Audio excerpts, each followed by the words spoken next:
Bonjour à tous et bienvenue pour cette présentation de la deuxième semaine d'entraînement en piscine apnée dynamique.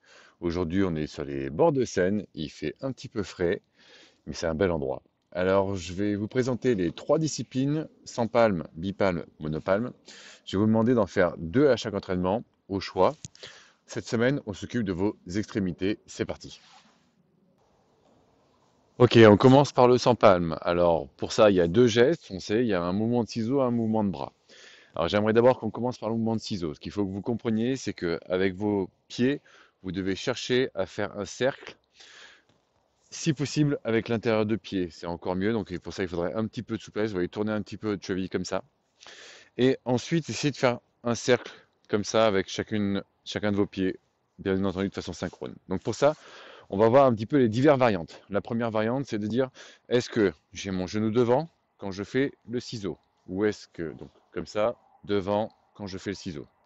Ou est-ce que j'envoie mon talon derrière quand je fais les ciseaux? Les puristes de la natation vous diront ce geste-là, mais je vous rappelle que nous, on ne fait pas de natation, on fait de l'apnée en immersion. Donc, ça veut dire qu'il faudra faire des exercices avec le genou devant, ciseaux, ou le pied derrière, ciseaux. Deuxième nuance, c'est savoir est-ce que j'ai l'écartement des genoux. Encore une fois, puriste de natation, pas d'écartement de genoux. Nous, en apnée, on peut se permettre. Donc, vous n'hésiterez pas à faire des exercices où je fais genou serré, ou alors au contraire où j'écarte la jambe et je fais complètement un geste comme ça, j'écarte entièrement. J'incite sur le fait que c'est un exercice qui va falloir que vous appreniez à vous concentrer sur ce que vous faites. Donc, les longueurs ne seront pas efficaces en termes de pratique. Il va falloir surtout que vous cherchiez à vous concentrer sur ce que vous faites. Donc, du coup, je vais essayer d'aller doucement et de dire, OK, je vais devant, j'écarte le pied, je ciseaux. Je vais derrière, j'écarte mon pied, je ciseaux. J'écarte mon genou, je ciseaux. Ou je suis genou serré et je ciseaux. Ça, c'est pour les jambes. Pour les bras, on va voir qu'il y a trois façons de faire le mouvement, mais il y a une clé de voûte, c'est vos mains. C'est-à-dire qu'à un moment donné, les mains, elles doivent être fermes. Des mains toutes molles, ça ne sert à rien du tout, c'est votre pagaie. Donc, même, n'hésitez pas à faire une petite incurvation avec vos mains comme ça, comme une pelle, comme si vous essayez de ramasser. Il faut bien vous comprendre que l'intention que vous avez est aussi importante. Si vous avez juste des mains qui se battent comme ça ne sert à rien du tout. Vos mains doivent attraper l'eau, vous imaginez que vous attrapez une barre, votre intention compte énormément. Donc, pour ça, je vais me concentrer à ce que l'axe de mes mains soit bien dans le sens que je propulse. Donc toujours pour que ça marche, je ne vais pas vite. Je ferai des longueurs où je vais plus vite, mais la majeure partie, je ne vais pas vite. Donc pour ça, je vais faire trois gestes. Soit ce qu'on appelle le soleil. Ok, why not? Donc c'est-à-dire que je fais un cercle comme ça. Hop là, hop là. Soit je fais le pic. Donc le pic, c'est le symbole en carte. C'est-à-dire que je fais comme ça, hop, je remonte et je descends. Je la refais, je fais comme ça, mes mains sont écartées dans le sens de l'eau, d'accord, hop, ici, je remonte et je redescends. Soit je fais ce qu'on appelle un S, c'est-à-dire que je pars ici comme ça et je fais hop, hop, hop, hop, hop, hop. La position des mains est très très importante. Donc je refais pour le pic, hop là, je reviens, je pars devant, ou pour le S, hop, hop, hop. Alterner ces divers gestes-là quand vous ferez le sans palme, c'est très important d'aller doucement, j'insiste là-dessus, c'est un exercice de concentration technique, c'est pas un exercice de vitesse, d'apprentissage, etc. Vous améliorez votre vitesse avec le temps. Aujourd'hui, on travaille la technique. Allez, c'est parti maintenant pour la bipalme. Pour la bipalme, on va commencer déjà sur un premier débat, est-ce que je mets les bras en avant ou est-ce que je mets les bras le long du corps? Donc pour ça, on va faire un test simple déjà, c'est votre souplesse naturelle. Ce que je veux dire par là, c'est que si, quand vous vous alignez à un mur, avec vos bras devant, comme ça, font que votre poitrine est entièrement ouverte, que vous sentez des crispations au niveau du dos ou des épaules, et que quand vous êtes dans cette posture-là, vous n'êtes pas confortable, tout de suite, vous oubliez complètement de mettre les bras à l'avant. Vous avez votre souplesse, vous n'avez pas à la changer en 3 mois. Donc ça veut dire que soit vous êtes dans cette posture-là et c'est agréable, vous pouvez la tenir sans aucune difficulté avec les bras alignés au niveau des oreilles, d'accord? Ça sert à rien d'avoir la tête comme ça. Ce geste-là qui est issu d'un monopalme en surface, nous on s'en tape. Donc aligné comme ça, je suis tranquille et c'est une posture qui me convient bien. J'ai pas la poitrine entièrement ouverte, je suis dans le confort. Si c'est pas le cas, je mets les bras le long du corps avec trois postures, soit le long du corps comme ça, si possible dans des sangles, soit tenu dans une ceinture comme ça. Mais il faut pas oublier une chose, c'est que les bras le long du corps, ils ont tendance à tomber quand on est à plat, bien entendu. Et donc, il faut les retenir, quelque chose pour les retenir. Donc, soit je vous dis une sangle, soit la ceinture qu'on tient ici. Mais il ne faut pas imaginer juste les bras le long du corps comme ça ne marche pas non plus. Voilà, donc ça, c'est pour la partie bras. Pour la partie nage en bipalme, je vais vous demander de vous focaliser sur deux extrémités, forcément un mouvement de jambe. Donc, la première extrémité, ce sera la cheville. Donc, est-ce que je peux me permettre d'avoir une cheville tendue ou est-ce que je peux faire des petits mouvements comme ça? D'accord? Et bien, vous allez jouer avec ça. De temps en temps, vous ferez un mouvement entièrement tendu. De temps en temps, vous ferez un mouvement comme ça. Alors, bien entendu, j'insiste sur des petites bipalmes de nage adaptées, qui soient relativement souples. Vous oubliez les grandes palmes rigides, ça ne marche pas. Et vous oubliez les grandes palmes qui n'ont pas d'angle, ça ne marche pas non plus. Donc, disons que vous avez des petites palmes de natation.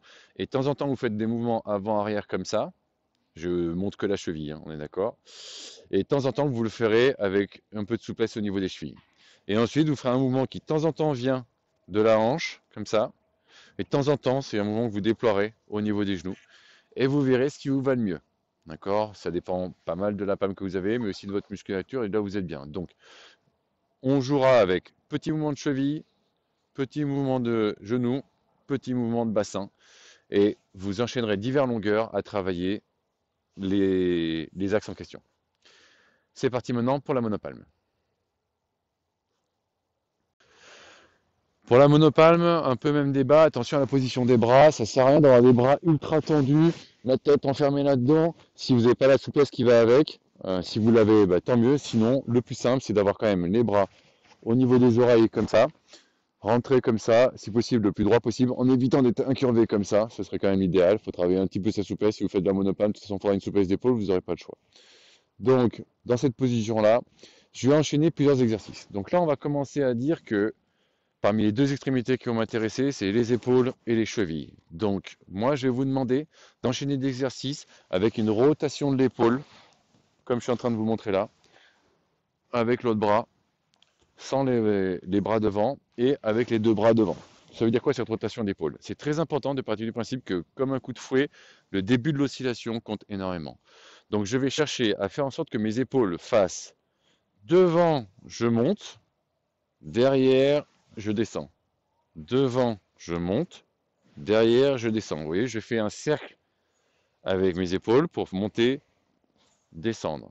Monter, descendre. Ça, c'est la consigne que je vais avoir dans ma tête. Dans ma tête, je vais me concentrer à ce que mon épaule monte, descend. Monte, descend. Et je vais du coup essayer de nager en disant, ok, je monte et je descends. Je monte et je descends. Je monte et je descends. Et donc, de temps en temps, je ferai un bras devant. Je monte et je descends. Je monte et je descends. Je monte et je descends. L'autre bras devant. Je monte et je descends. Je monte et je descends. Je monte et je descends. En faisant suivre l'ondulation derrière.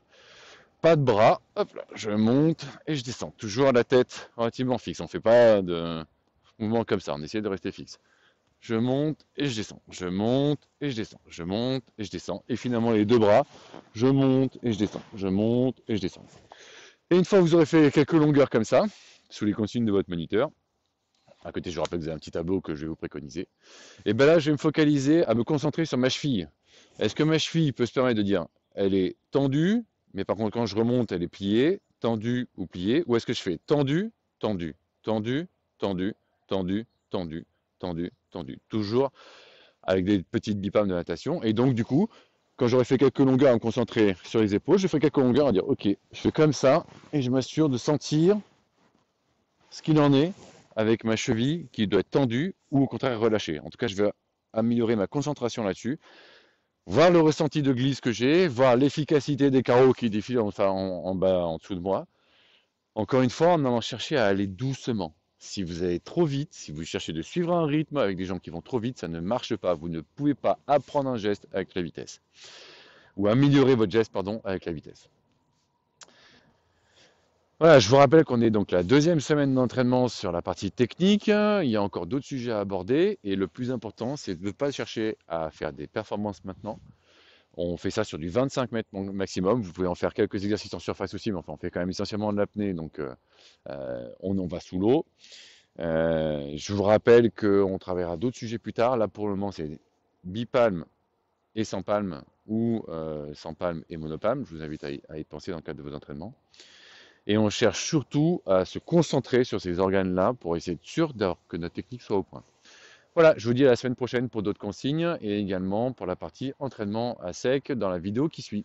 À tout de suite.